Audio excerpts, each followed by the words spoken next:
After the Nintendo Entertainment System was released and was a huge success, pretty much everyone agreed the most popular title on the console was by far Super Mario Bros.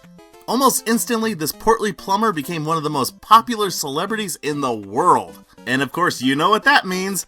Merchandising! Cereals, toys, ice cream sandwiches. Yes, I remember having these ice cream sandwiches, and they were awesome!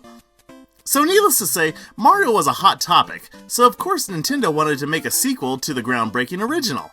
However, it's not one that we got over here in the States. The original Super Mario Bros. 2 was deemed way too difficult by Nintendo of America, and it was thought that the increased challenge would turn a lot of Mario players away. So what could they do in this situation? The people wanted more Mario, but the Mario they had was way too hard. Well, they took an existing game, Doki Doki Panic, and transformed it into a Mario game. Yeah, weird, huh? I remember finding out about this as an adult and it blew my mind. Basically, they just removed the Doki Doki characters and replaced them with Mario characters. So with all that in mind, how is the, I guess, American Super Mario Bros. 2? Well, the fact that it was a different game clearly shows, because it doesn't have the features you would normally associate with the first Mario game, such as bashing question mark blocks to get items, and also the way you defeat enemies. Any fan of Mario knows that if you want to get rid of an enemy, you just jump on them, right? Well, in Mario 2, it's all about picking up items and throwing. Throughout the world of Subcon, there are things in the ground, mostly vegetables, that serve as your ammo towards the bad guys.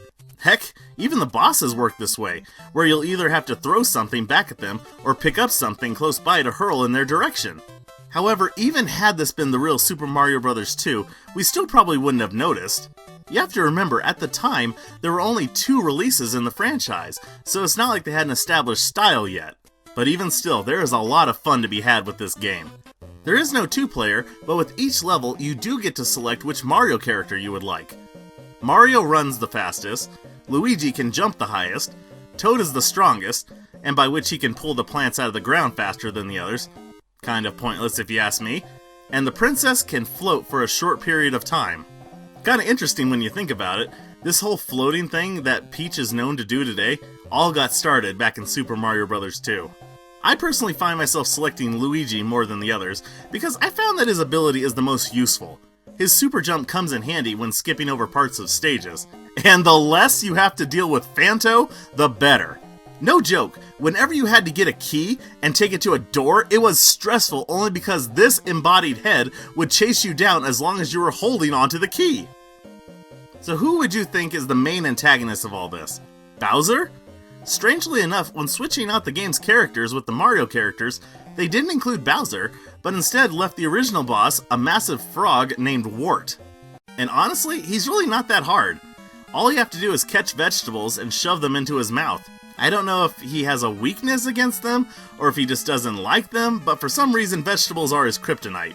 It is kind of weird that we never saw Wart again, you know?